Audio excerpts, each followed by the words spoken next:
వివాహ రిజిస్ట్రేషన్ ఇక సులువు, అరగంటలోనే ధృవపత్రం చేతికి. వివాహ రిజిస్ట్రేషన్ ప్రక్రియను ప్రభుత్వం మరింత సులభతరం చేసింది. వివాహం జరిగిన తర్వాత రిజిస్ట్రేషన్ చేసుకోవడం ప్రస్తుతం తప్పనిసరి ప్రక్రియగా మారింది.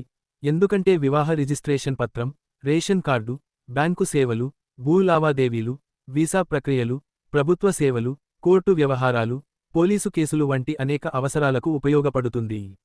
గతంలో వివాహ రిజిస్ట్రేషన్ కోసం కార్యాలయాల చుట్టూ నెలల తరబడి తిరగాల్సిన పరిస్థితి ఉండేది. కానీ ప్రస్తుతం ఆన్లైన్లో స్లాట్ బుక్ చేసుకుని, అవసరమైన పత్రాలు సమర్పిస్తే కేవలం అరగంటలోనే రిజిస్ట్రేషన్ పత్రం పొందే అవకాశం కల్పించారు.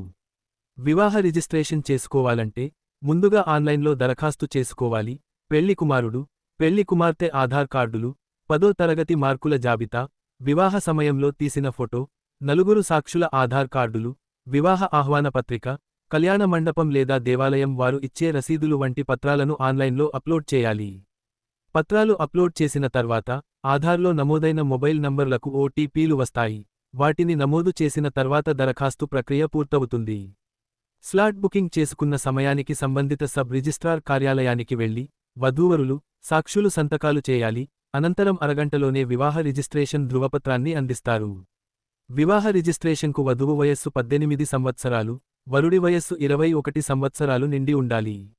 వివాహ రిజిస్ట్రేషన్ రుసుము విషయానికి వస్తే వధూవరుల్లో ఎవరో ఒకరి చిరునామా లేదా వివాహం జరిగిన ప్రదేశం పరిధిలోని సబ్ రిజిస్ట్రార్ కార్యాలయంలో రిజిస్ట్రేషన్ చేసుకుంటే 500 రూపాయలు రుసుం చెల్లించాలి. ఈ పరిధిలో కాకుండా ఇతర ప్రాంతంలో వివాహ రిజిస్ట్రేషన్ పత్రం పొందాలంటే 5000 రూపాయలు రుసుం చెల్లించాల్సి ఉంటుంది. హిందూ మతానికి చెందిన అమ్మాయి, అబ్బాయి మతాంతర వివాహం చేసుకుంటే దరఖాస్తు చేసిన తర్వాత 1 నెల రోజుల పాటు అభ్యంతరాల స్వీకరణ ప్రక్రియ కొనసాగుతుంది. ఎలాంటి అభ్యంతరాలు లేకపోతే వివాహ ధృవపత్రం జారీ చేస్తారు. సెలవు రోజుల్లో వివాహ రిజిస్ట్రేషన్ చేయించుకోవాలంటే 5000 రూపాయలు రుసుం చెల్లించాల్సి ఉంటుంది. వివాహ రిజిస్ట్రేషన్ కోసం ప్రజలు దళారులను ఆశ్రయించాల్సిన అవసరం లేదని, నేరుగా సబ్ రిజిస్ట్రార్ కార్యాలయం ద్వారా లేదా ఆన్లైన్ విధానంలో ప్రక్రియ పూర్తి చేసుకోవచ్చని సబ్ రిజిస్ట్రార్ బసవరాజు తెలిపారు.